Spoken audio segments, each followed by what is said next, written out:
Assalamualaikum warahmatullahi wabarakatuh. Selamat pagi dan semoga selalu semangat. Pembelajaran hari ini kita semua akan mempelajari tentang salah satu wali songo, yaitu Sunan Muria. Berikut penjelasannya, mohon disimak baik-baik ya. Sunan Muria. Ada beberapa hal yang akan kita pelajari dari Sunan Muria. Di antaranya, riwayat Sunan Muria, kepribadian Sunan Muria, perjuangan dakwah Sunan Muria, dan meneladani Sunan Muria. Riwayat Sunan Muria. Sunan Muria merupakan putra dari Sunan Kalijogo dengan istrinya yang bernama Dewi Sarah.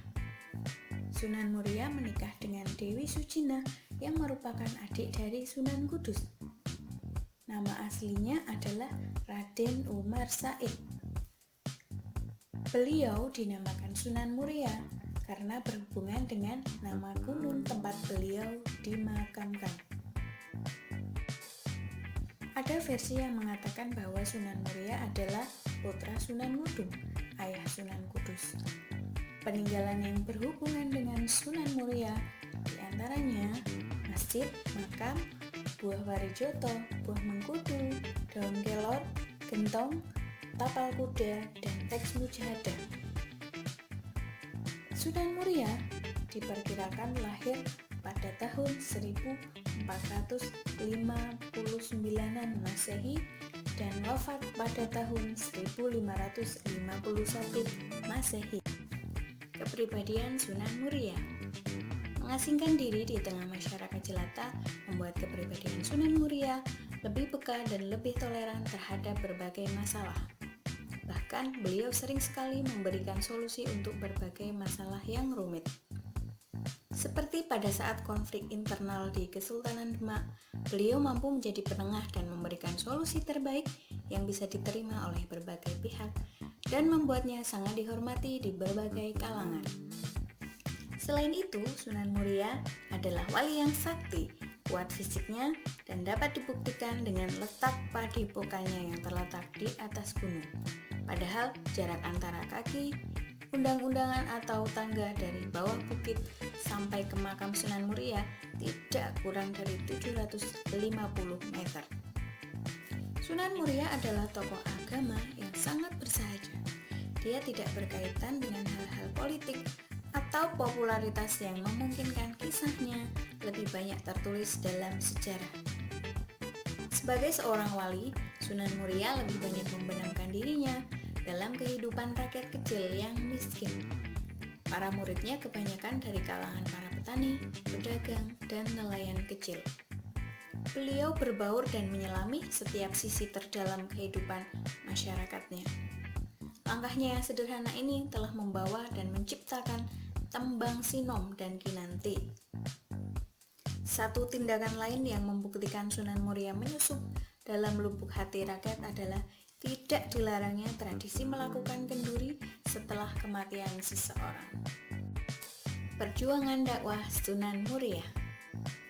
Adapun metode dakwah yang digunakan oleh Sunan Muria antara lain sebagai berikut. Yang pertama adalah menitik beratkan pada rakyat jelata. Selanjutnya yaitu dakwah berhikmah dengan akulturasi budaya. Kemudian yang ketiga, mempertahankan kesenian gamelan dan wayang. Serta yang keempat, menciptakan beberapa tembang Jawa. Masuk yang pertama yaitu menitik beratkan pada rakyat jelata. Dalam menyebarkan agama Islam, Sunan Muria lebih toleran dengan memusatkan pada rakyat jelata dan bukan kaum bangsawan. Beliau lebih senang mengasingkan diri bersama rakyat jelata dibandingkan tinggal di pusat kerajaan Demak. Metode dakwah beliau sering disebut dengan topo ngeli, yang berarti menghanyutkan diri di dalam masyarakat. Dengan begitu, maka Sunan Muria lebih mudah dalam mengajak masyarakat untuk masuk agama Islam. Berikutnya, dakwah bil hikmah dengan akulturasi budaya. Beliau sama seperti para wali yang lainnya, yaitu lebih kepada metode dakwah bil hikmah atau dengan cara-cara bijak yang tidak memaksa. Dalam menyikapi kebiasaan masyarakat yang sering melakukan adat kenduren, maka Sunan Muria meniru gaya moderat ayahnya yang tidak mengharamkan tradisi peringatan telung dino hingga sewu dino. Tradisi yang dilakukan untuk memperingati hari-hari tertentu kematian anggota keluarga ini tidak dilarang, kecuali adat untuk membakar kemenyan atau memberikan sesajen di tempat tertentu yang kemudian diganti dengan sholawat dan doa untuk ahli kubur. Yang ketiga yaitu mempertahankan kesenian gamelan dan wayang. Sama seperti para wali yang lain, Sunan Muria juga tetap mempertahankan alat musik daerah seperti gamelan dan kesenian tradisional wayang untuk media dakwahnya. Beliau tidak mengubah budaya yang ada, namun memasukkan ajaran-ajaran Islam di dalamnya.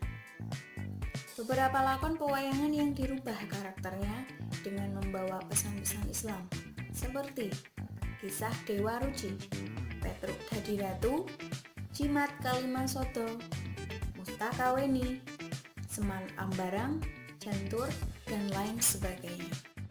Perjuangan dakwah yang keempat yaitu menciptakan beberapa tembang Jawa. Sunan Muria juga menciptakan beberapa tembang Jawa mocopat yang berisi tentang ajaran Islam. Beberapa karyanya yang terkenal hingga saat ini yaitu Tembang Sinom dan Kinanti. Dengan menggunakan tembang atau lagu, maka masyarakat akan dengan mudah menerimanya dan mampu mengingat nilai-nilai serta ajaran Islam yang terkandung di dalamnya untuk bisa diterapkan dalam kehidupan. Meneladani Sunan Muria. Beberapa hal yang patut kita contoh dari Sunan Muria diantaranya adalah peduli lingkungan. Bisa dilakukan dengan bercocok tanam dan menjaga kebersihan mata air. Selanjutnya kita juga harus berkawan dengan siapa saja, tidak membeda-bedakan satu sama lain. Kemudian kita harus cinta terhadap perdamaian, tidak boleh saling bermusuhan. Selanjutnya kita juga harus bekerja keras terhadap pekerjaan yang akan kita lakukan, termasuk bekerja keras dalam belajar.